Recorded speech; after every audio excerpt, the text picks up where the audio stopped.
So this show was based on an earlier gift to the Smithsonian of a number of prints, and after Mr. Penn passed away, the foundation contacted the Smithsonian again and asked if there was another exhibition project that we could work on together. And it involved a fairly substantial gift to the Museum of American Art and an exhibition and a large catalog. The results of which are this exhibition called Beyond Beauty. And it really came about in terms of an idea from an early conversation that I had with Mr. Penn in the studio one afternoon when I had come up. It was always on the fourth floor, on the top floor, to come up for a visit. And he, as I was leaving, he asked me if I would stay for a minute because he had something he wanted to show me. And what he wanted to show me were several boxes full of photographs from one of his very earliest photography excursions. Penn was a student of design and art and had had an early career as an assistant for a man named Alexei Brodovich, who was the art director for Harper's Bazaar, but had not really thought of himself as a photographer as a young man. But in his early 20s, he found it interesting to take a small camera and begin roving the streets of New York and taking images that he found, he called them notes, photo notes. And so it was a pretty heady experience, I would think, to be Alexei Brodovich's young assistant in New York in the 1930s. He got to meet lots of artists who were fleeing Europe, sadly in front of the Nazis, who had come through the offices of Harper's Bazaar to see their old friend Alexei Brodovich. And Penn got to encounter the likes of Salvador Dali and André Masson and André Breton as they came through New York briefly to see if there was a job or if there was a little money or something to occupy themselves. And they were actually all on their way to Mexico City, where they would, many of them would spend their time during the Second World War. Well, Penn was no different in wanting to be an artist, and so rather abruptly in 1941, he announced that he was quitting his job at Harper's Bazaar, pretty bold to do if there aren't very many jobs around. So he quit his job and announced that he was going to Mexico to paint. Well, to anybody's knowledge, he had never painted before in his life, but in his idea was to be an artist, you would paint. And so he left New York and got on a train that took him through the American South, got him to New Orleans, got him on a boat from New Orleans to Mexico. This was the way you got to Mexico back then, and to Mexico City, where indeed he got a studio and spent a year trying to paint. Well, at the end of that year, he very much decided that he would never be a painter, or at least not a painter of the kind that he understood painting to be. And so he rolled up his canvases, got back on the boat, got back in the train, and went back to New York. So he didn't come back with paintings, but what he came back with was a suitcase full of photographs and negatives that he had made along the way through the American South. Whenever the train stopped, he would get out and make photographs. And he made photographs in New Orleans, and he made some in Mexico as well. And so what we see in these images, these are the images that Penn was showing me in that studio afternoon, were the beginnings of Penn the photographer, the great photographer.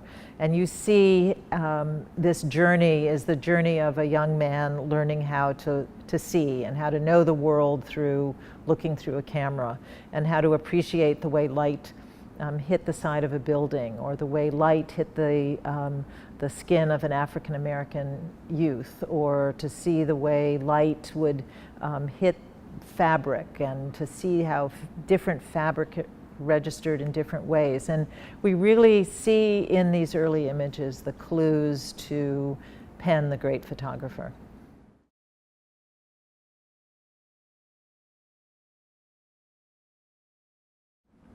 So with these early images in mind, I wanted to structure the show chronologically. Penn had not had for many years the great retrospective that took us from his earliest pictures to his very late pictures, and this show does.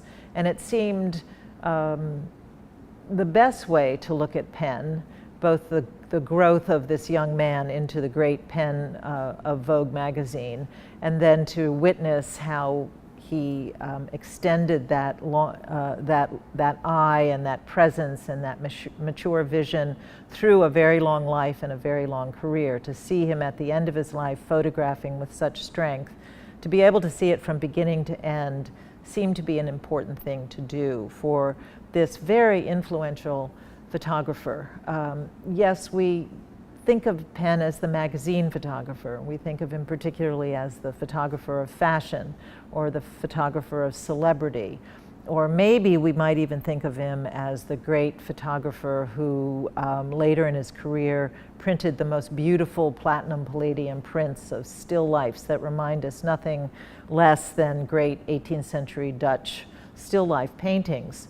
But I think that the power of this show comes from seeing the clues that we collect at the beginning of the show that take us through something that we see later in the show, and that really build our appreciation of Penn as a very thoughtful artist and photographer and exacting authority about how a photograph is seen and made and exhibited. But it also gives us clues to sort of humanitarian vision that was also Penn's, that he was very connected to the people that he photographed and to people in general, and that the images that are ones about fashion have to do with a human quality of fashion as something as extravagant as these materials might look. It is something that people wear.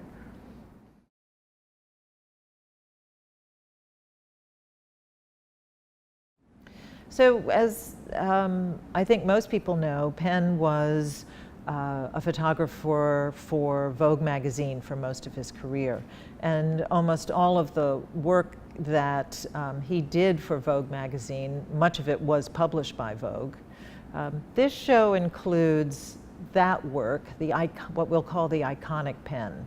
The Dior dresses and the famous portraits, but it also includes a lot of work that he did later in his career when Penn was in the studio working not for Vogue but for himself, a personal vision. The first time that we encounter that kind of work and Penn's commitment to it is in the series of nudes that he did. He initially did these nudes as a special after-hours project, if you will, in the late 1940s. And this work was quite beautiful, it's quite sculptural, it's Penn working with an artist model, not with a fashion model, but with an artist model. And it was very experimental. The anecdotal evidence is that he actually would get down on the floor and photograph from a floor eyes view of a model on the floor, taking certain poses, or in a chair, or they're quite extraordinary in terms of the way he describes the body. And the way he's printed them makes them look like sculpture, but almost drawings as well. The etchings of the lines of the body make it seem very much like a series of artist drawings from the nude. This was a project in the 1940s that when he showed his editor at Vogue magazine, Alexander Lieberman, and he showed the curator of photography at the Museum of Modern Art, Edward Steichen at the time, they said, "Penn, you better put these photographs away. No one is going to be interested in these, and they may very well destroy your career. People know you as a magazine photographer." Penn heard them, And so he put them in a box and he put them under that metaphorical bed, and they were not seen again until the late 1970s.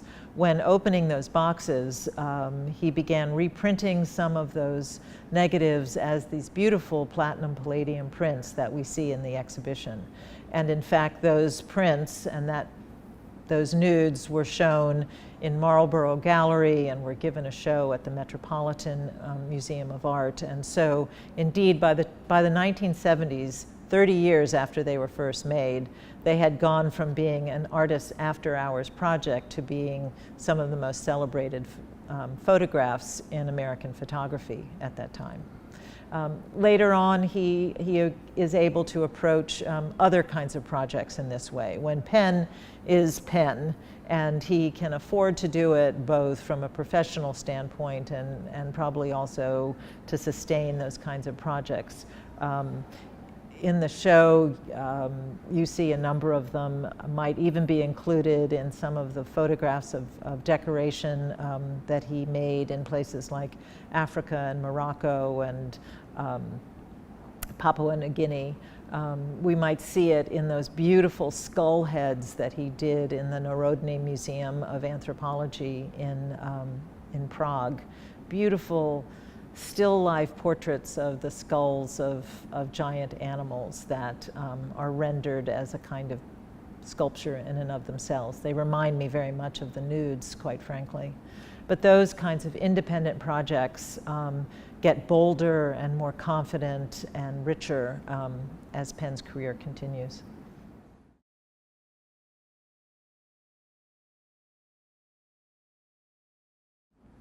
Well, we have in Penn an artist who worked all of his life, and so we have a very long career represented here.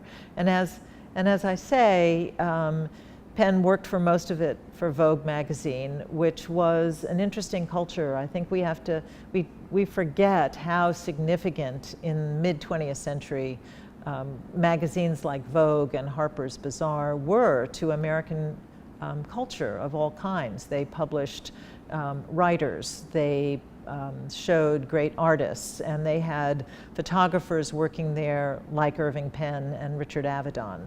So if you had a subscription, if you were lucky enough to have a subscription to Vogue in 1950, you would have seen some of the most significant figures in the art world in general, not just beautiful clothes or interesting shoes. That said, times changed. By the 1970s, there were many more magazines, there were a lot more competition. It was more difficult to do those kinds of editorial pieces. Nonetheless, Penn was able to work with a new category of editor at Vogue, called a beauty editor. So there was now a division of Vogue that just addressed itself to beauty. And Penn was able to help design what kinds of images would be useful to this beauty editor. And what he devised were images that, in a way, were quite shocking, in a way were not what you would expect for beauty. But they did serve a very particular purpose at Vogue. These are images that are called stoppers.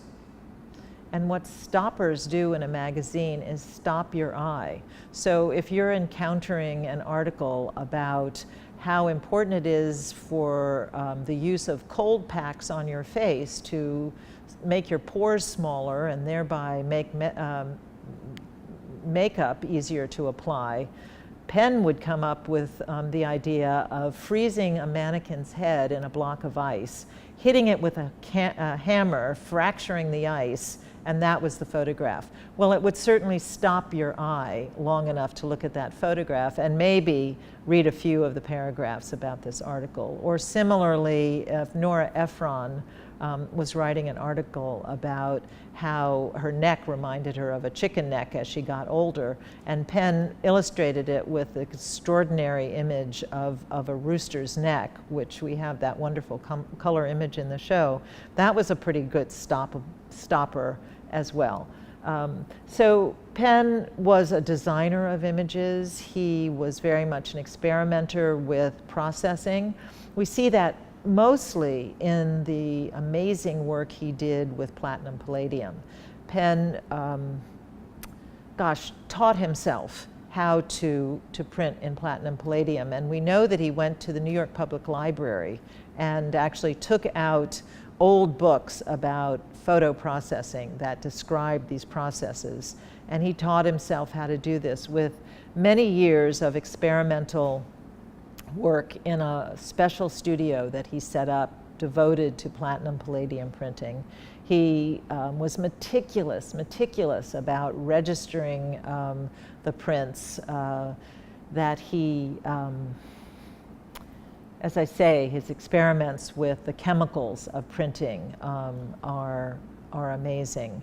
So what he achieved were prints that really have no peer. They are just the most beautiful prints. When they were shown in the 1970s, when he began showing them, they were seen as quite revolutionary. And we forget how revolutionary they were.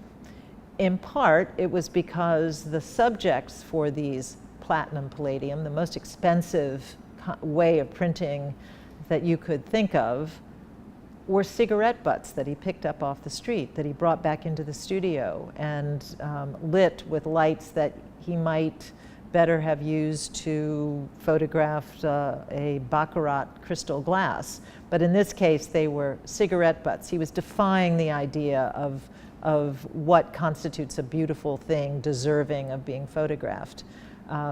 He made those cigarette butts as beautiful as he could, but yet they're cigarette butts. So that shocked people. People got upset because they were printed on Arches watercolor paper. Well, what are these photographs on paper that's reserved for painting and watercolor? And then this is the part that we really forget now in a contemporary world. These are very large photographs for the time. Who had photographs that were 30 by 40 inches printed in the most expensive silvers and metals, printed on the most expensive paper of cigarette butts. They were stoppers to the nth degree for an art world. And they were shown and they were exhibited, and I think they remain some of the richest and most provocative of Penn's career.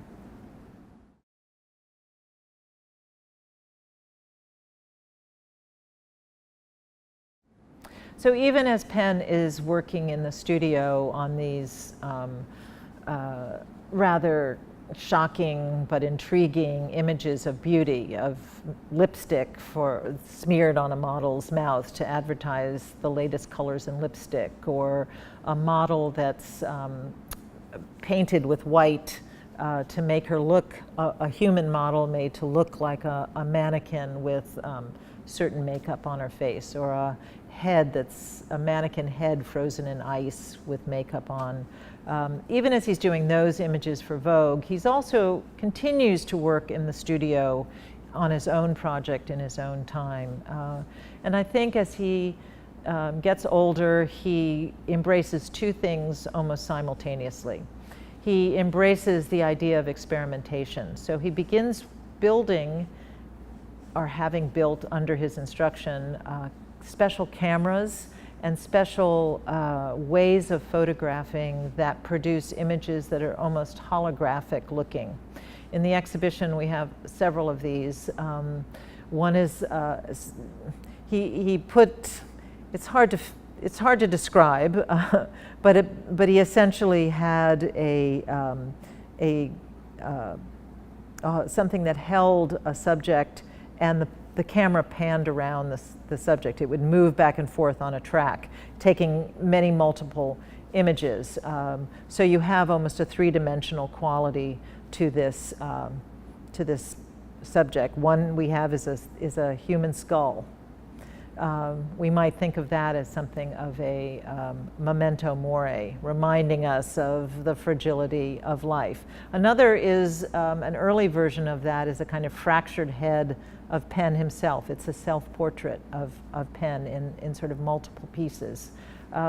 Again, this idea of coming to terms with your life and how images both hold on to life but also suggest its passing at the same time, where these were ideas that Penn was constantly playing with towards the end of his life. And I think this experimentation of moving on and dealing with his equipment and his ideas in new kinds of ways was very much present towards the end of his career.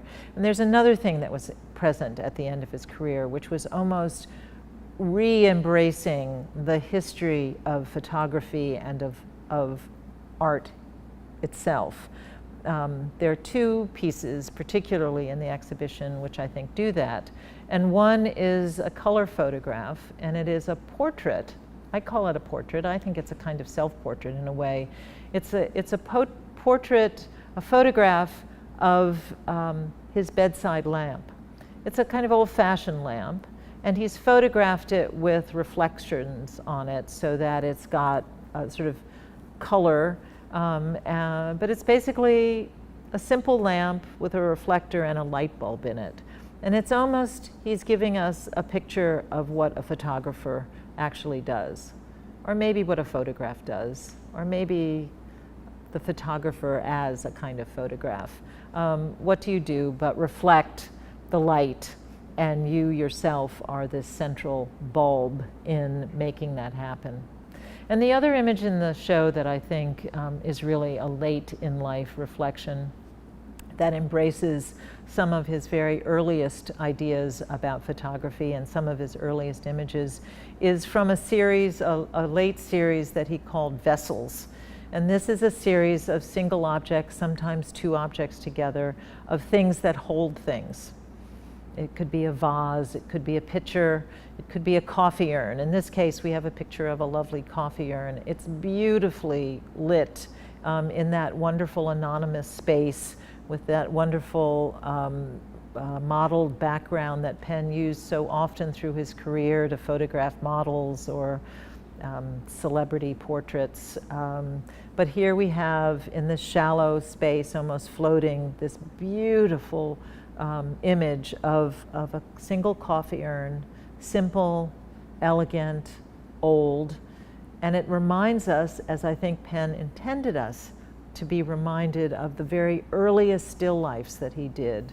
And in fact, some of these were things that had sat on the studio shelf for many, many, many years before he brought it down and made these last series of photographs. And it too is a kind of self-portrait, I think, of all the things that he hoped to present with his photographs. Elegance and beauty and thoughtfulness and history, and yet something more than just a simple object, raising the simple object into something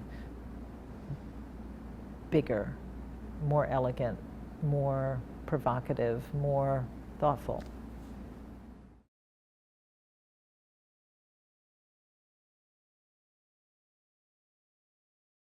I hope people sort of enjoy just the rare chance to see these images by Penn, and also to broaden their idea about what a magazine photographer can be. I mean, we live in a media culture right now, and Penn lived in the middle of a media culture, and he is so influential in expanding that look at what photography could achieve. Penn had every advantage. He had talent, he had luck to be in the right place at the right time, and he also had the support of influential media during his career, which isn't to say he didn't work really hard and didn't think of himself as a working photographer always, whether he was making commercial images or fashion images for Vogue, or as an artist making images of his own personal design. He was a worker. And I want people to have a sense of what that idea of a working photographer is about in this.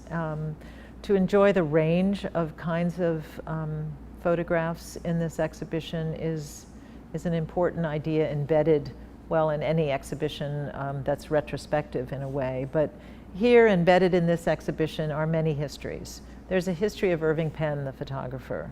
There's a history of 20th century photography. There's a history of advertising photography. There's a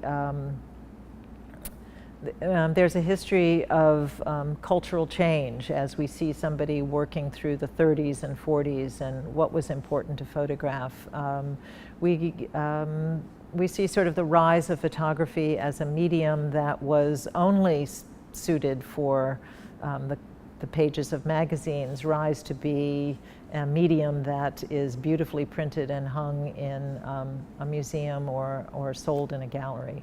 So there are all these different small histories within this larger history of looking at Irving Penn.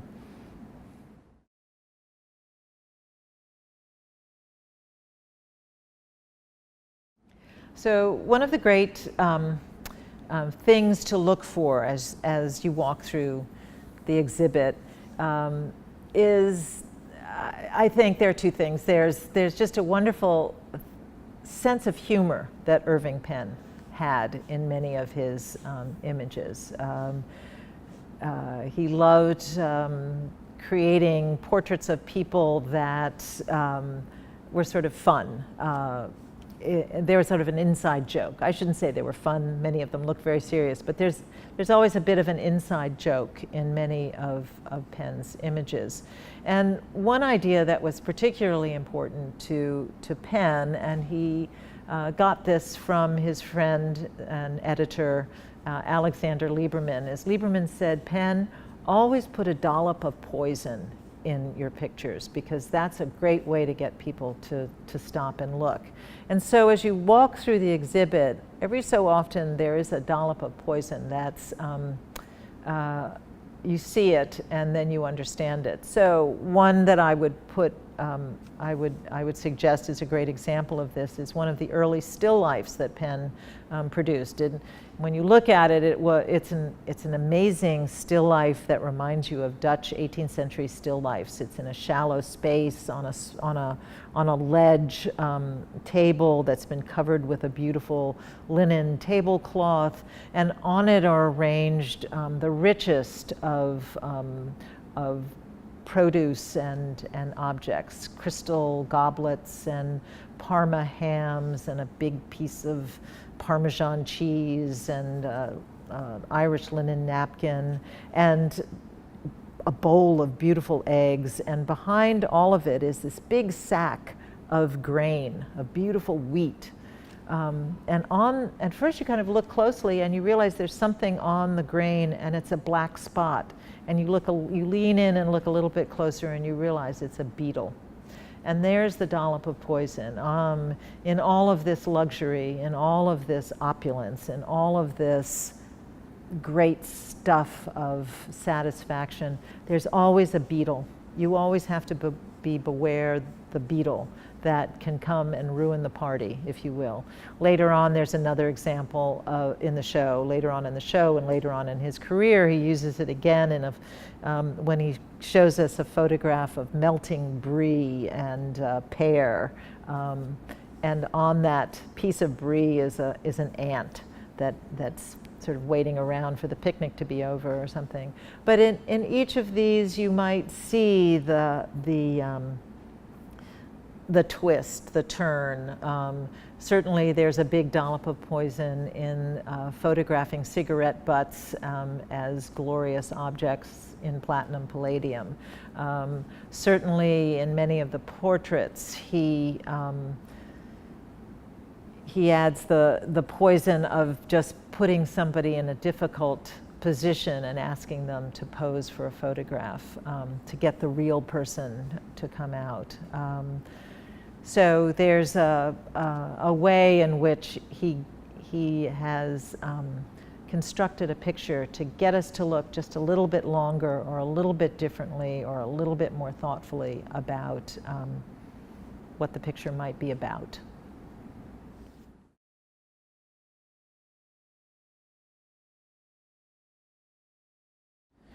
So many people ask me a lot about Penn's working process, and the main question that I usually get is, did Penn work digitally? And I'm not saying, I don't know, but if he did use a digital camera or not, I don't think that he did with any success that satisfied him.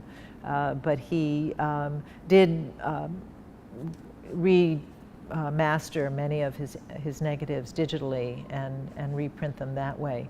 I should say that Penn was a perfectionist, and he did a lot of experimenting with his equipment throughout his career. He was pretty solidly committed to the Rolleiflex camera or the large 8x10 in his studio. But he did like to experiment. He did think about ways that he could make the equipment do what it is that he wanted it to do. He was a very particular person. He was a perfectionist. His staff adored him, but he held them to very high standards. He was himself a very precise person, except for maybe an opening where he might show up in an impeccable suit. He showed up every day at the studio in worker's clothes. He had on denim jeans and white tennis shoes and a beautiful denim shirt, and he was ready to go to work with his equipment and his staff and his vision in place. It was a wonderful experience to get to witness this.